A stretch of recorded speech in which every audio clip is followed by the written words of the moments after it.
again, good afternoon to everyone.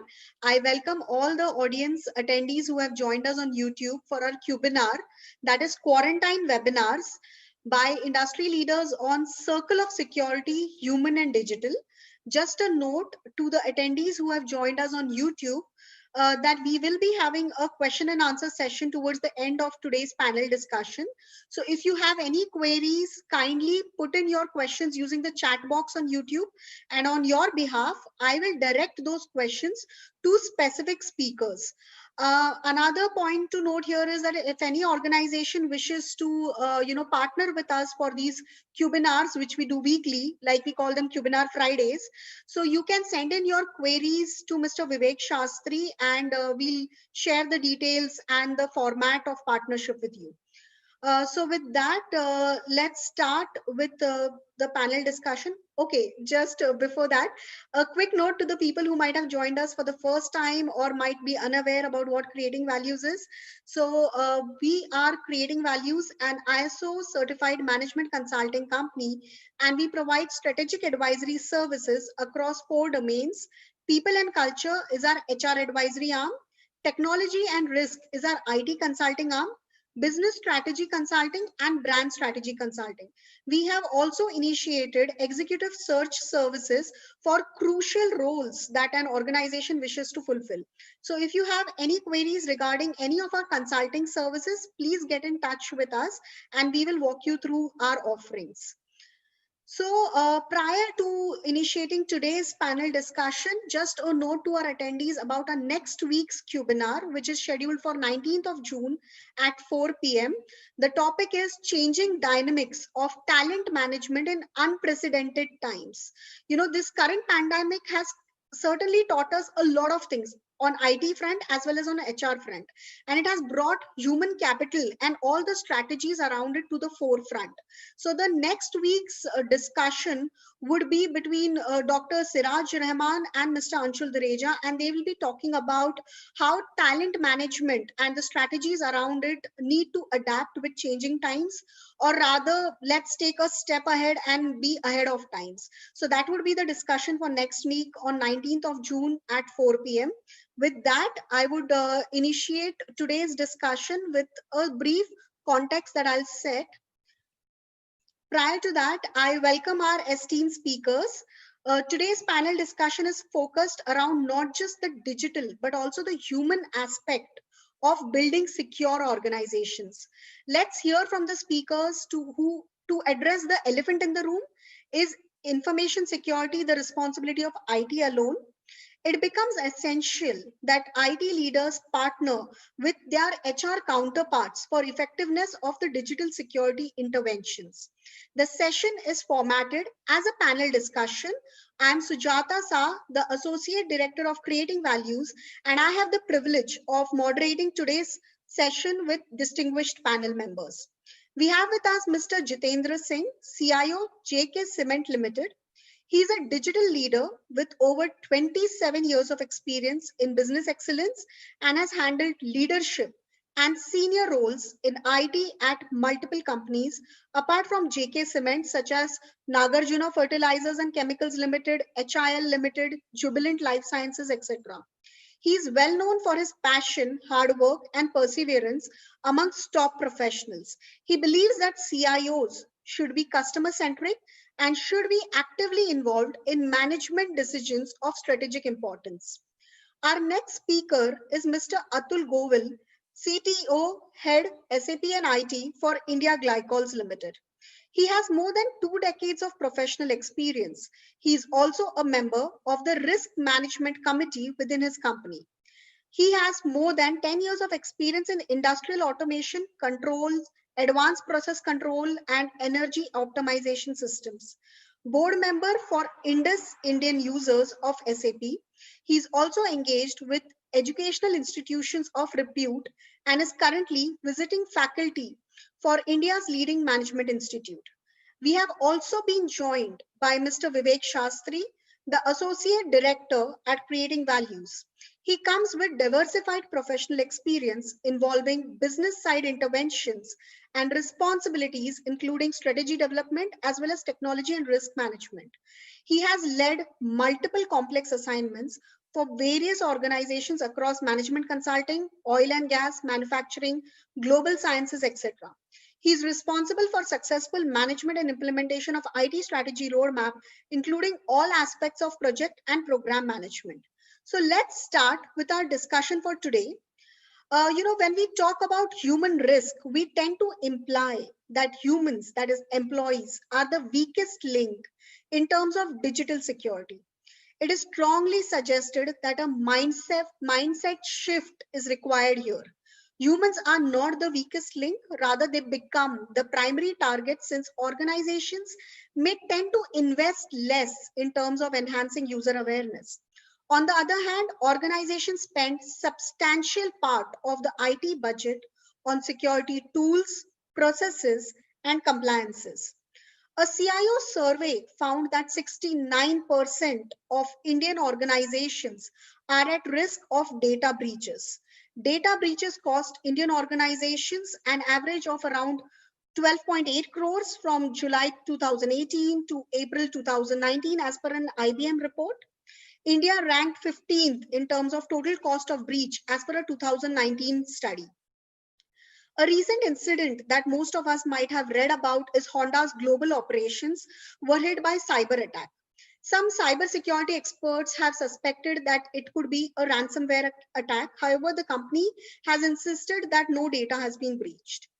It may not be known how the criminals infiltrated Honda's computer system, but research suggests that ransomware attacks are on the rise, with hackers using COVID-19 related lures to trick victims into downloading potentially risky documents and files. Insurer Beasley says it's been 25% spike in clients being hit by ransomware in the first quarter of 2020 compared to last year. Catherine Keefe from the firm said cyber criminals are preying on people's heightened anxiety during this pandemic, tricking them into clicking and sharing links that steal information. Organizations must ensure their security systems and protocols are up to date and ensure that colleagues working from home are extra vigilant. So with this context, I will now direct some focused questions to our speakers. So I would initially request Mr. Jitendra Singh to unmute himself, and as the first question would be directed to him, followed by Mr. Atul. Mr. Jitendra, now that companies are working in a hybrid format with most employees working from home and a section working at offices, has your information security strategy changed in any way? Could you please elaborate on it? Well, this is, hello everyone, by the way. This is not by choice, actually. This is by compulsion. And I don't think any one of us would be actually in a position to say that our strategy has not changed at all. Yes, of course, we have had provisions earlier also through VPN and other secured methods for allowing or facilitating people from working from home, just because of the fact that they were required to work outside office hours also. Right now, the home itself becomes an office. So for that, yes, the strategy would be changed. It is changed, and it is in the process of changing also. Having said that, earlier we had only VPN connection and certain secured connection modes. Now what we are talking about is we have started educating people. We have some heightened security measures because, like you rightly said, in fact, in our case itself, there has been an increase of close to 30% in spam mails. And if I may say so, I heard it somewhere else. In fact, the hackers are right now seeding their efforts. So what these people are doing is, in fact, they are seeding their efforts, which can be fructifying in the months to come. What will happen is they might be placing their codes, the Trojan horses, and etc., etc. So we have to be extra careful in these times, and not to compromise on productivity. That is also, on the other hand, it cannot be that in the name of security we restrict people from accessing these systems. So yes, the strategies have changed. The strategies are now much more focused from the increased bandwidth or an accessibility within the office with multiple firewalls and other security measures at a central place to a distributed model, wherein the endpoint security means most, wherein the knowledge, imparting knowledge to the employees, keeping them aware of what is happening and what can happen is very, very important, and keep on testing their awareness also. So maybe as the session goes by, I'll elaborate more on that. So this is how we are. So strategies are definitely changing, and we are trying to align with that. Certainly. Thank you. Thank you, Mr. Jitendra, for that. So, Mr. Atul, the same question to you, that companies are working in hybrid format. Some employees are at home, some at offices. So how has your information security strategy changed? Sir, you're on mute. If you could unmute yourself.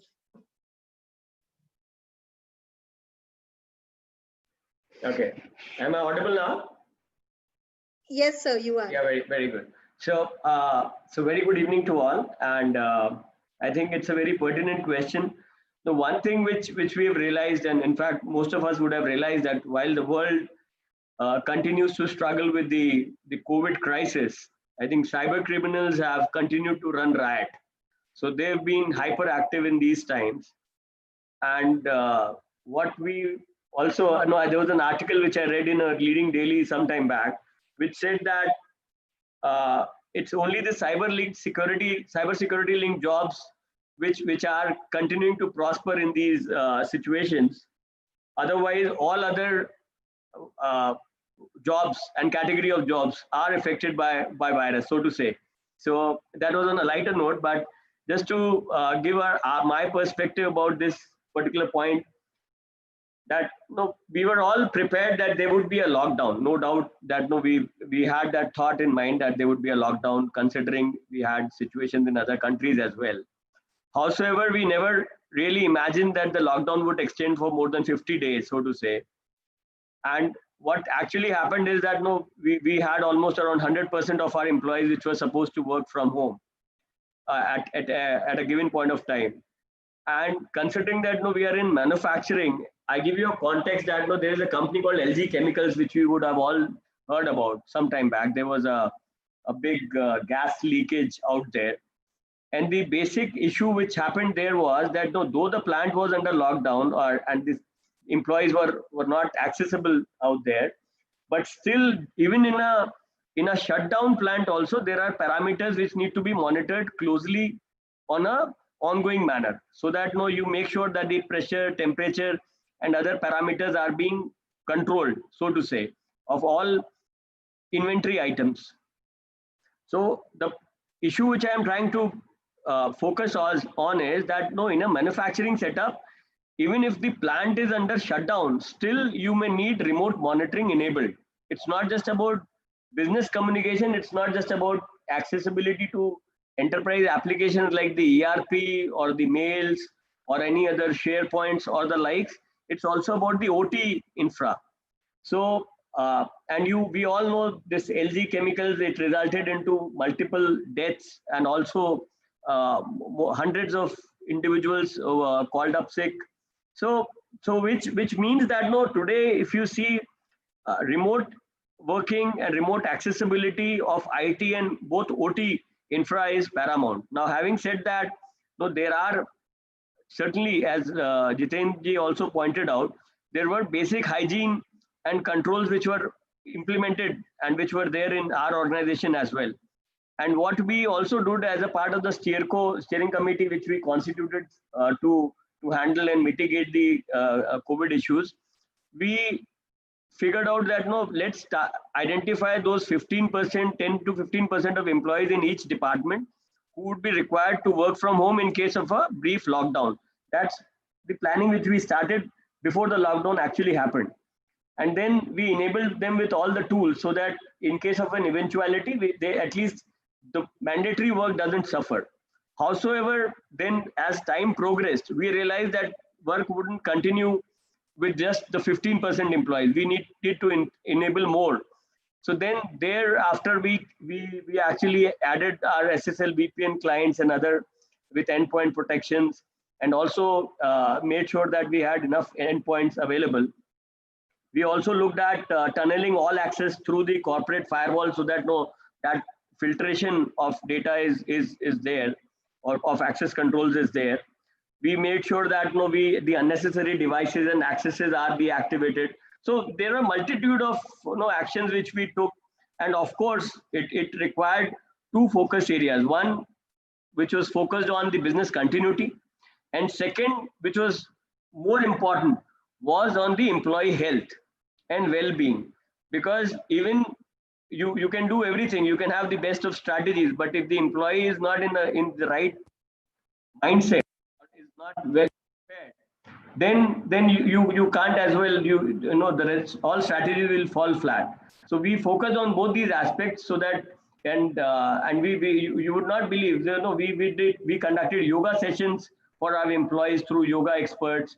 We created meditation sessions for our team, on an ongoing manner, not just for the employee but also for their families, so that it was first to bring them to semblance, bring that degree of calm and serenity within their thought process, so that they could contribute better. So just a brief about what we did, and we can talk about it in greater detail as we speak. Sure, sure. Thank you, Mr. Atul. So just on a side note, to all our speakers as well as our attendees, I have pets at home. So if you start hearing barking, don't think that that's entertainment for today. I would just go on mute if they do not stop. So Yeah. please do not get alarmed by that. Sure. Sure. So I will direct my next question first to Mr. Vivek Shastri, followed by Mr. Atul. So, Mr. Vivek, it became a new normal for many working parents to permit their kids to use their laptops, their official laptops, for attending online classes. So, can you please advise about measures that can be taken on this front with regards to data privacy, like client information, confidential files, etc.? Thanks, Sujata. At the outset, hope I'm audible. Yeah. Yes, yes, you are. Sure, sure. In fact, the first set of words which I picked with, where you said that you need to address the elephant in the room. Well, the first thing is ultimately to acknowledge that there is a security challenge which is happening at the moment right now. Overall work dynamics have completely changed, and security challenges and new nightmares keep happening, and that has been the normal, which is there. So new security challenges will happen, and that is bound to happen. So the first thing being, I would say that organizations must have a dedicated policy where, say, in the event of a cyber breach, or maybe say there is a ransomware or in any sort of an attack, there is complete clarity as to say who would be bearing up the cost which would be coming up. Would it be I think you're not audible enough. Yes, Mr. Vivek, your voice is really low. Also, in terms of what is the underlying onus which would be coming about. That said and done, some of the other things which could also be thought about is organizations also can consider something which is known as a cyber insurance in order to safeguard themselves. And but honestly, I would say that is a tricky piece to navigate, primarily because there is a lot of issue which comes up. I think there is some issue. Yes. Mr. Vivek, your voice is really very low. I mean, we are losing you in between. So if just you could rewind a couple of sentences and start again. Vivek, are you there? Okay, I think he's facing some technical issues. So by the time we get Mr. Vivek back, Mr. Atul, if you could address this question, that with employees allowing their kids to use their laptops for online classes, what can be done with regards to data security? And once Mr. Atul has responded, I'll come back to Mr. Vivek for it. Sure, Vivek. I hope I'm audible right now. Okay. Yes, Vivek. I think let me just give my thoughts, and then maybe Vivek can continue. Okay. So now I think Sujata, it's a great point, but I also want to highlight another important issue which we need to be aware of. That if you consider our country, India demographics, so we have almost around 40 odd crore individuals who are in the age group of 5 to 21 years. Okay, today as we speak. Okay, plus or minus 2-3 crores. I would not have the exact count as we speak today. Okay, but that's the count, which also means it's almost 30-35% of the total population. And of that, I don't know how many have access to laptops, how many have access to smartphones. So that's another situation. And you have to well imagine that with education, schools, colleges shut, these individuals would have no real access to get themselves on stream and to go on with their studies. And then in fact, some of the schools we have the midday meals as well, wherein it's also a provision for food as well for these kids. So that's one part. But coming back to the core question today, so I think with most systems which are provisioned, the enterprise systems, the endpoints which are provisioned are with identity and access controls already. Okay, and as such, you would have controls through passwords, and other access controls are there for the enterprise applications individually as well for most systems.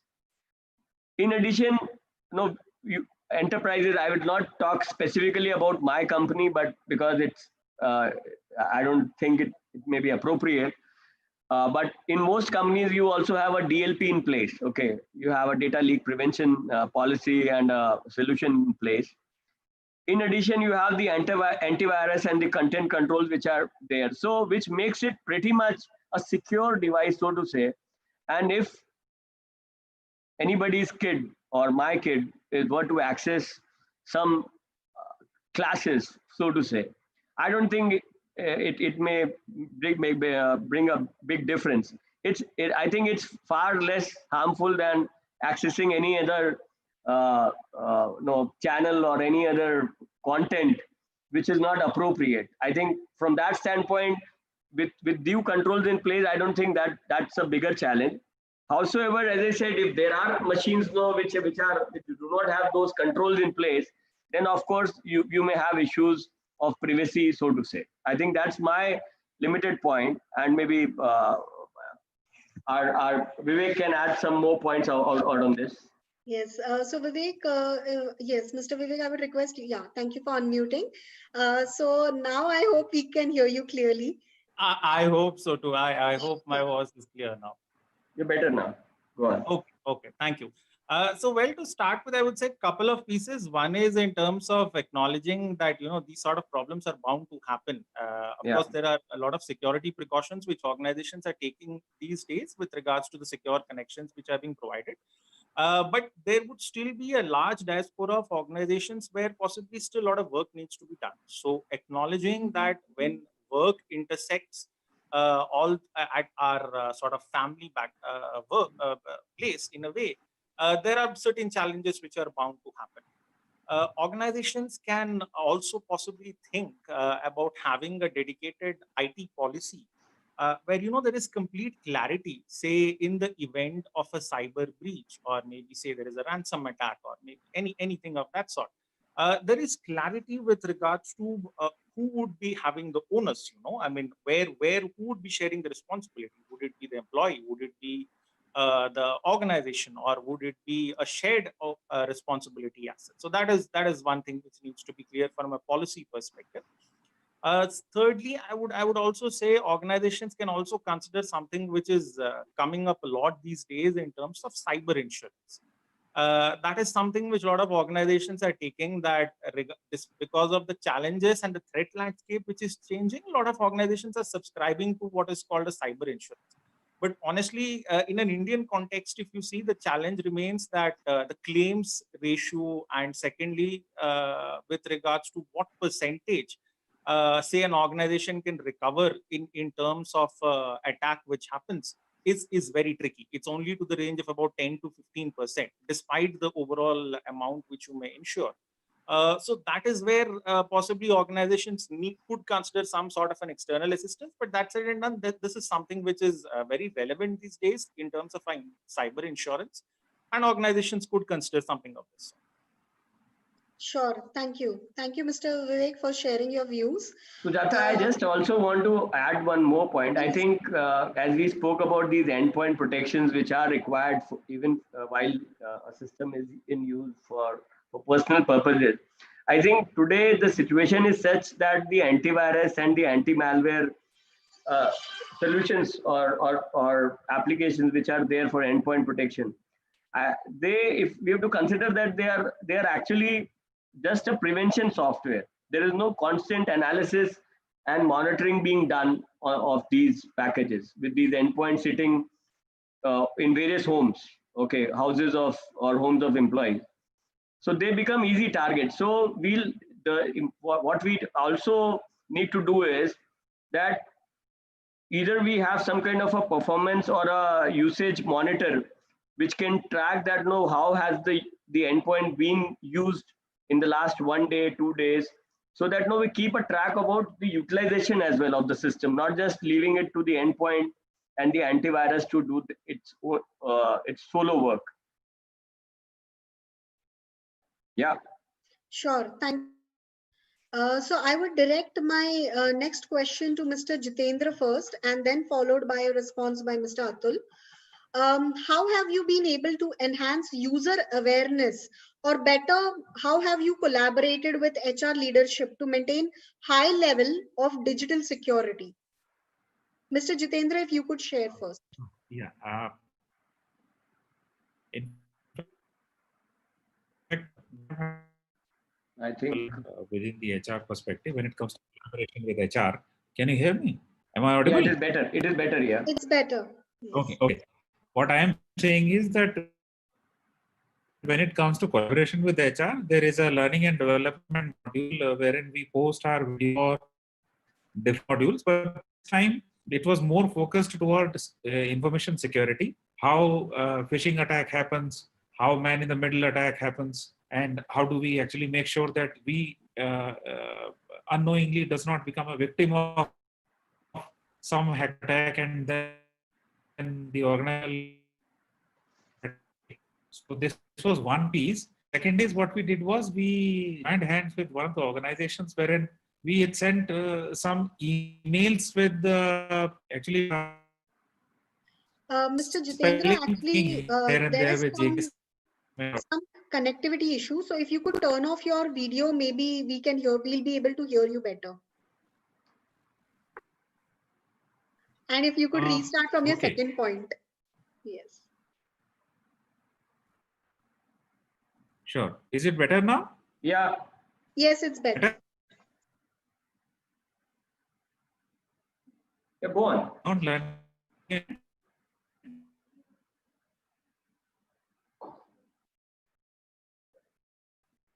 We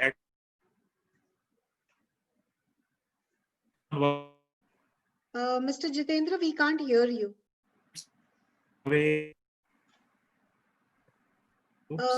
Yes.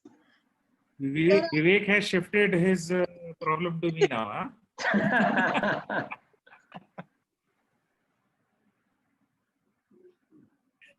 Huh?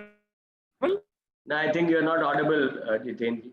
Yeah, so Mr. Jitendra, if you could just rejoin us, and in the meanwhile, if Mr. Atul could give us a response with this, with regards to the collaboration with HR for effective user awareness.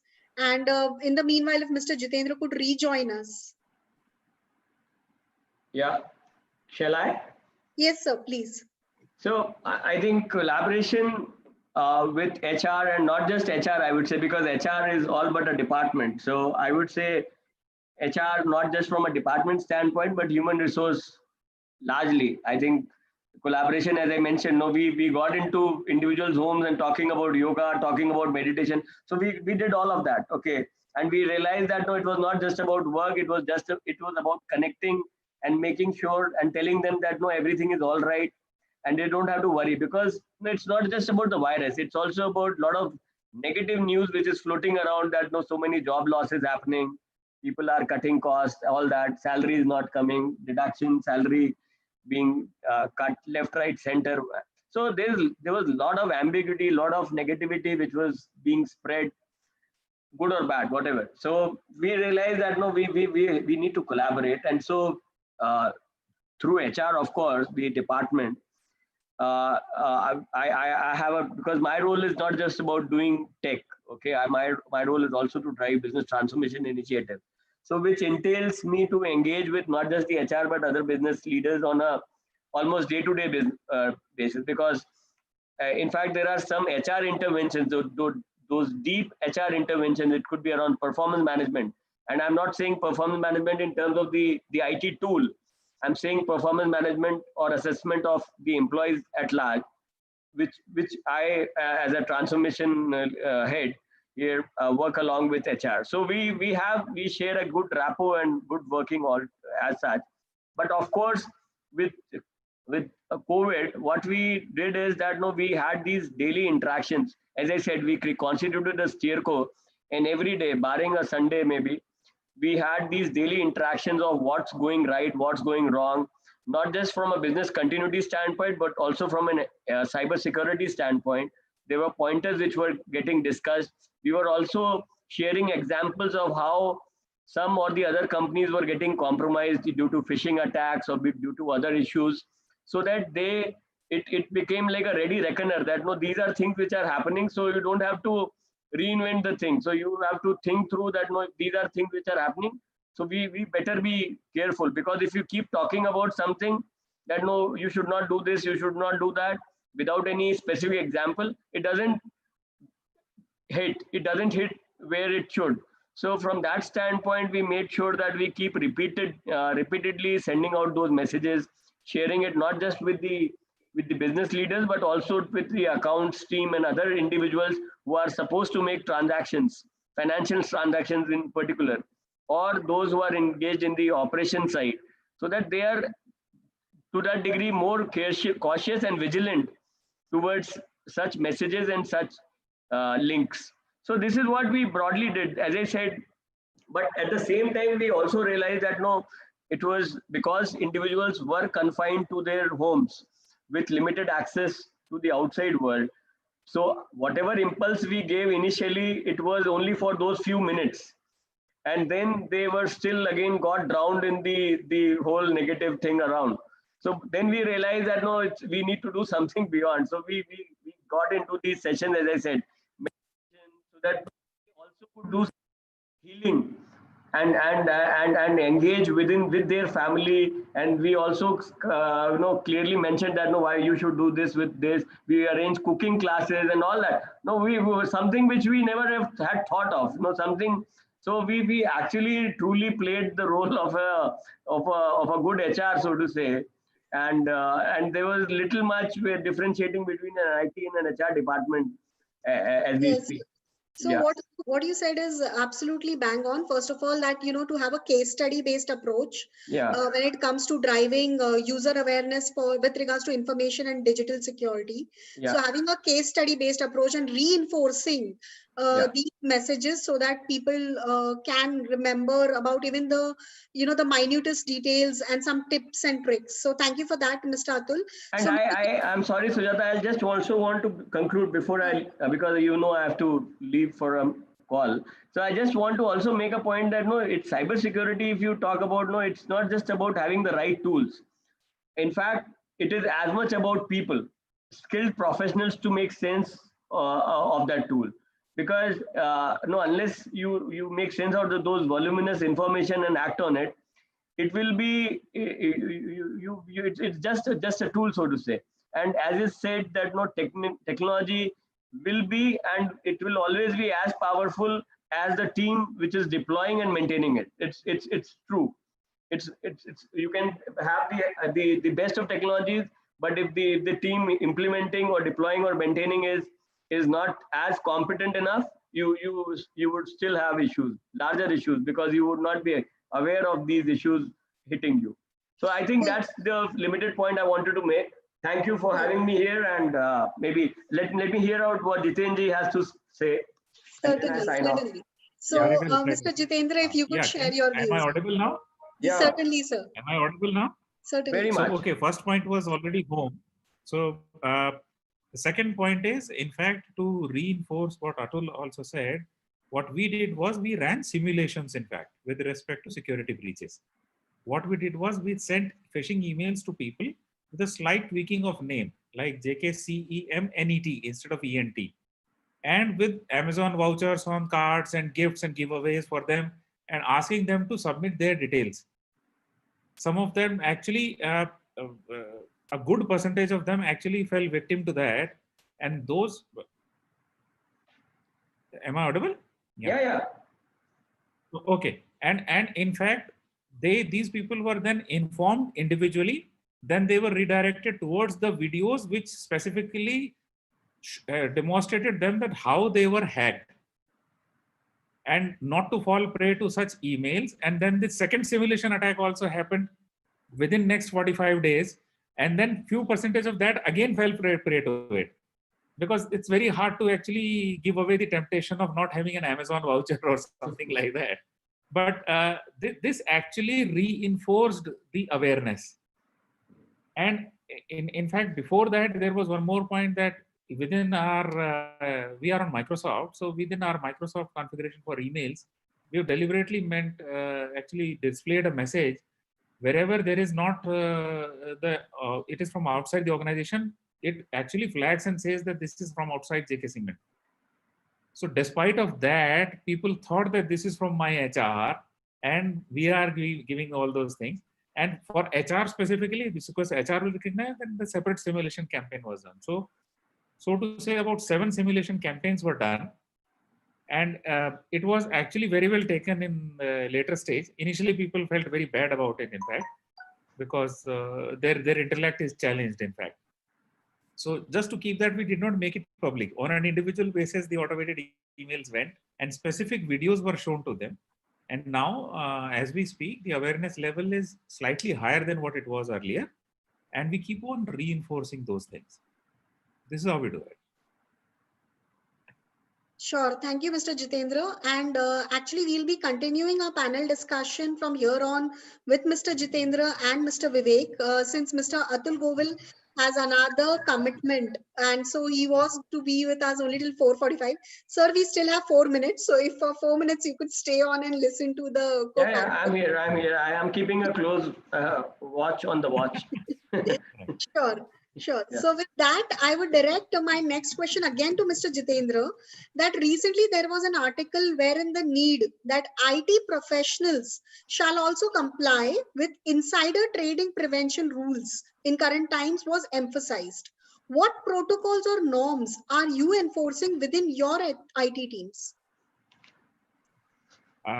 See, when it comes to senior leadership team, there is always a message, there is always an indemnification from all of us to the CFO and company secretary that we will not be engaged in the insider trading rules. Then there is a period for which we cannot do trading, which is 15 to 30 days before the balance sheet is declared and a few days after that. So, and we have to do an indemnification. This is for senior leadership team.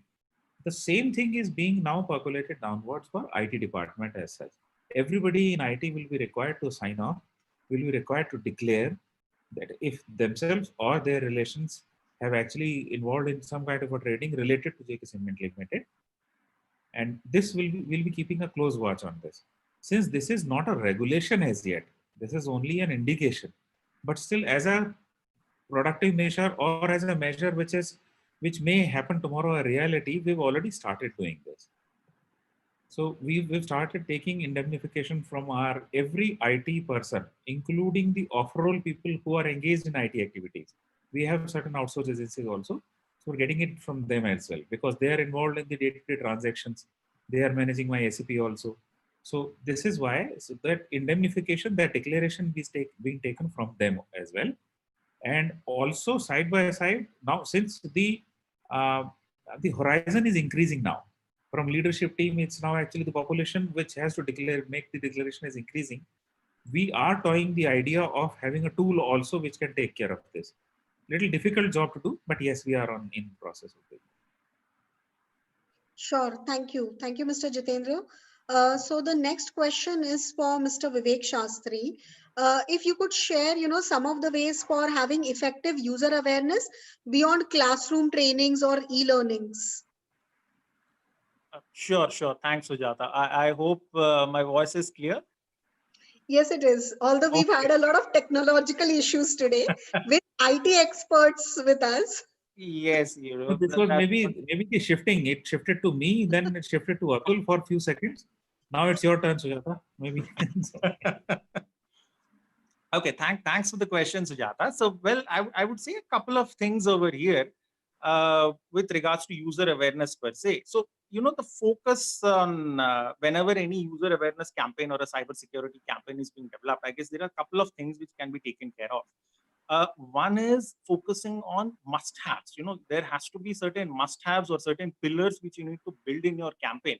That these are the targeted issues on which I'm going to focus, because as such, IT is a very vast domain, and so is cybersecurity per se. Now, with regards to your audience, so you need to determine what areas you would be focusing on. Secondly, I would say, you know, establish a connect with the hot pointers. So idea being that, of course, a lot of companies are working across these sort of cybersecurity campaigns, but often they say that, you know, it's not delivering the end result. So that is when you need to think back, look and understand why is it that possibly the audience is not responding to, where is it the challenges are coming. That is something which needs to be done. Thirdly, I would say you need to have a targeted campaign. Now, every audience will have its own requirements and its own challenges per se. So then why not customize your message as well? So that is something which needs to be done. Something which we always hear and see, that whatever is visual to us, if there are more number of visual cues, that is something, then there is a greater amount of acceptance from the users per se. So, you know, having different sorts of danglers, maybe different sorts of cybersecurity presentations, or maybe screensavers as such. So at the basics, these are something which could be done. Another thing which I could add, in fact, Mr. Jitendra had also raised that part in his last point with regards to gamification. You know, how is it that you are able to engage your audience at the end of the day? That what is the takeaway for them? Because until and unless that part is not clear, we really won't be established the change in behaviors which we would want to be seeing.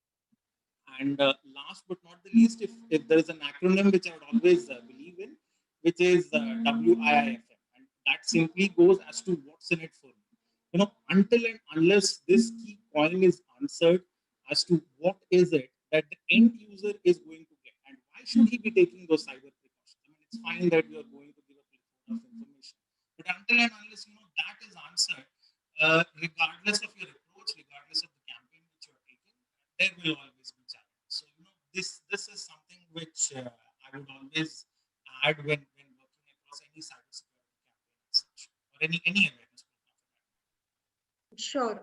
So thank you, Mr. Vivek, for sharing these thoughts, these ideas with us. Sujata, your voice is not. Am I audible now? I Yes, hope you are. I'm audible now. I told you. So we've had a fun session today.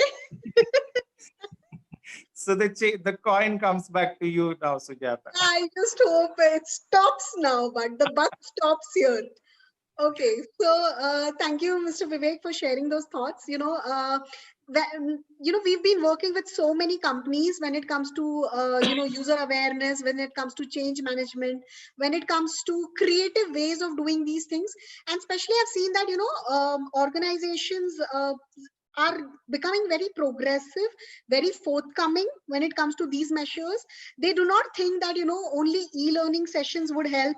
They do not believe that they need to just get maybe an NDA or something signed by their employees and that will do it. No, they have gone beyond. They are getting creative. They are working with partners these days so that these creative things can be brought in. Certain amazing workshops can be conducted. Some marketing collaterals can be rolled out, and what Vivek said is absolutely bang on. Always answer what's in it for me. The moment we answer what's in it for me for the users is when they take a note of it, when they pay attention to it. And kudos to organizations who've also approached us and have started talking to us about how they can start celebrating security instead of just championing security. And with that note, we'll be soon starting our question and answer session. But prior to that, just a reminder to all of our attendees who've joined us that we have our next webinar on 19th of June, and it will be talking about how talent management dynamics are changing in these unprecedented times. and it would lay a focus on, how should you rather start adapting your strategies, become more proactive in the ways you're developing your talent and managing them. So with that, our speakers would be Dr. Siraj Rahman, Director, Institute of HRD, and Mr. Anshul Dureja, MD and CEO of Creating Values. And so please make a note of it and join us on 19th of June at 4 p.m. So with that, we'll be starting the Q&A session for today. I would direct my first question to Mr. Jitendra. Mr. Jitendra, how are you being, how is the IT team in organizations tackling issues like social engineering in these times? In fact, we were the one as a department which was for the entire organization. And we, every day evening, we have a meeting, which is largely related to the work done. But Friday nights, we have our own games, we have our own fun time, and there are several innovative ways wherein the team has come up with, and that actually was very well taken, and other departments have also started doing that. So the social part of it, otherwise also IT was, we used to have an IT conclave once in a year.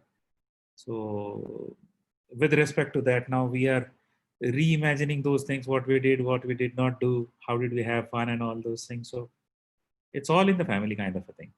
Certainly. Sir, actually, just a correction to that was like, there was a focused question regarding social engineering. So now, especially that people are at homes, you have a lot of time wherein you're interacting and mingling with maybe your ex-colleagues or your college mates. So Right. how are, organizations making their users aware about the term or about how social engineering works and how they should be careful and not fall prey to social engineering? Okay, I thought it was the on the other part of it, the social engagement part. So see, when it comes to social engineering, yes, with respect to this IT security, the social engineering is one major portion. Wherein, incidentally, one of our employees in the other department, in fact, had a very different kind of an experience, wherein some relative of theirs had a different account created and then asked for a money and all those things. So, and they got duped off for some amount also. But this is what this became an example, and since then, of course,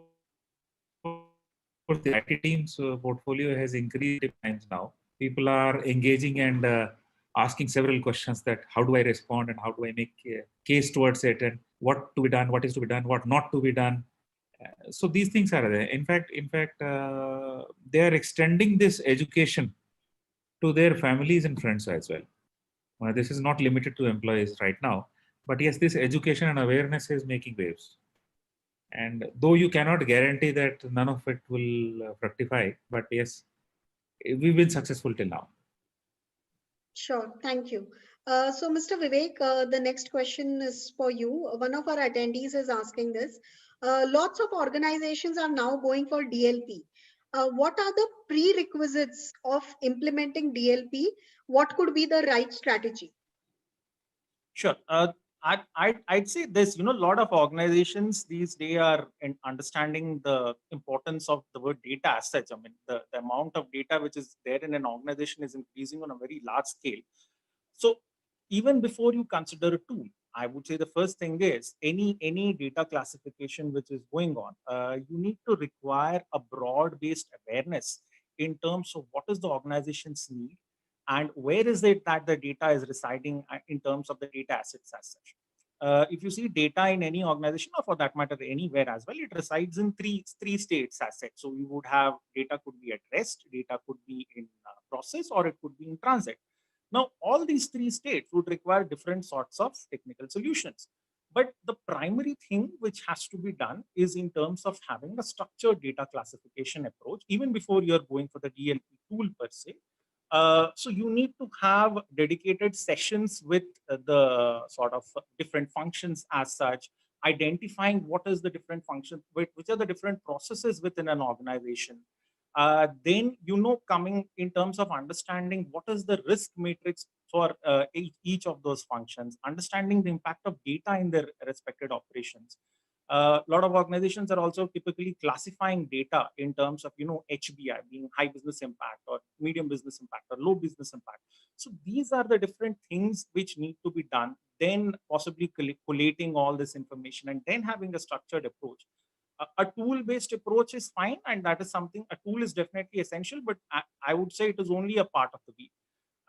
There are other things which need to be addressed, and once an organization is having a holistic framework in place, that is when they can definitely consider the tool as well, which is the DLP. Sure. So thank you, Mr. Vivek, for that. Mr. Jitendra, I would like to ask you this question on behalf of our attendee. Your views on IT spending for FY 2020, and what all could be your possible areas of focus with regards to your IT budget? Very interesting question, actually. And in fact, what has happened is I was asked this question by being a part of executive committee. So other leaders also asked this question, that we should reduce the budgets and all those things. So my point to them was, which was well taken and accepted also, that during these times, we must invest in IT to bring down cost at other functions. It should not be reducing the cost in IT will not add value. Otherwise, actually investing in IT at this point of time maybe actually add value. For example, going paperless, enhancing the information security thing, making the organization much more digital. And in fact, that animated WhatsApp message was very, very appropriate when it said that who drove the digital transformation in COVID-19. We've been trying this for years together, but this did not happen. But now it is actually driving that, and people are learning towards it. And just it is not for the organization now; it is for their own sake as well. The lesser the paper they touch, the lesser prone they are to the disease. So these are the areas wherein IT budgets can actually soar high. My focus on IT budget would be, first and foremost, information security.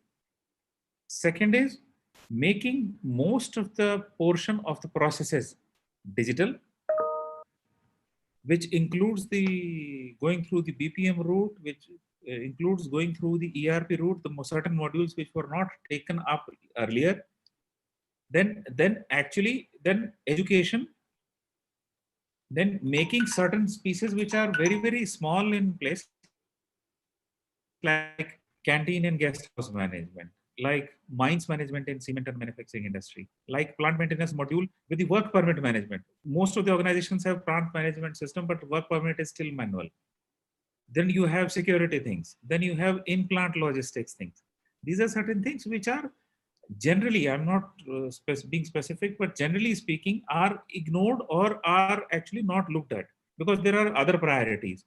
Today, we had time.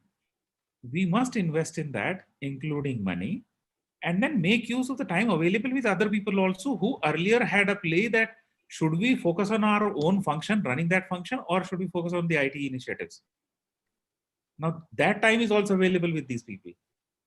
So more and more IT initiatives can take place, increase the budget, go towards the cloud. It could be hybrid, private, public cloud thing. Look at the solution offering. Invest more in information security, invest more in learning and development, invest more in automating functions. But there is one change management aspect which has to be taken care of. Very sensitive topic. People, when they move towards automation, when they see that certain piece of their work is going towards the automated thing, which is RPO also for that matter. So they get scared about their job security and all those things. So this is that finer point of change management wherein HR also has to come into picture and assure these employees. JK being the most trusted organization. In fact, I feel proud in saying that we did not have had a single cut of any single percentage of salaries, no retrenchments. We've assured our people that everything remains as it is. Let's keep doing our job during these COVID times also. So I think we are one of those organizations who's kept the flag high in terms of employee morale. Sure. Thank you. Thank you, So Mr. I would recommend, fine. So this is information security. No, sir, Second point. continue. If you wish to add Okay. any more points, please do. No. One is information security. Second piece is going digital as far as possible. This is the opportunity for IT folks. And third is education, awareness. Certainly. Actually, you've summarized it so well. And yes, the rather than putting away the spends and saying that maybe there could be another time to do this. No, this is the right time. So let's let's push the pedal hard and let's start investing when it comes to data security, information security, learning and development, and actually making our users aware about the threats that pose the organizations as well as themselves individually. So that's the whole point, that when it comes to digital security, we have to understand, and like I stated at the start, a mindset shift is required. That humans are not they are the targets. They are not your weakest link when it comes to digital security. That is why organizations, and within organizations, HR and IT have to partner effectively, so that a more holistic user awareness framework can be put into place, wherein you get your employees on board, educate them, use experiential learning methodologies like simulated attacks, etc. Use case study based approach, and make them aware about what is it that they as individuals also stand to gain. So that's the whole way of focusing on it. One of the speakers, I think Mr. Atul, had pointed out that even the best of the technologies, if it is not implemented the right way, then the effectiveness may be lost. That is one side of the coin. The other side of the coin is if the implemented technology is either misused intentionally, unintentionally by the users, or it is not leveraged to the fullest because the change management was a miss, because people did not adopt the implemented technology. So if that doesn't happen, so that's another major area wherein technology ultimately fails to deliver the business value that it had set out to deliver. So with that, on that note, rather, I would wrap today's panel discussion. I take this opportunity to thank all our viewers who joined us on YouTube. If there is any specific topic that you wish to hear upon industry speakers speak, please share those with us. And depending on the fitment of the topic and good speakers, we would try to align those for our upcoming Cubinars. Mr. Atul Govil, I will thank him separately again. And I also thank Mr. Jitendra and Mr. Vivek for joining us today for this Cubinar, for sharing some valuable insights, some learnings, and some food for thought for our audience to go back to their organizations and try to put a few things back in place. So thank you so much for that. And with that, this is Creating Values Cubinar Friday signing off for today. Thank you. Thank you, Sujata. It was wonderful. Thank you. Thank you, Mr. Jitendra. It was nice connecting with you. Same here, Vivek. Thank you.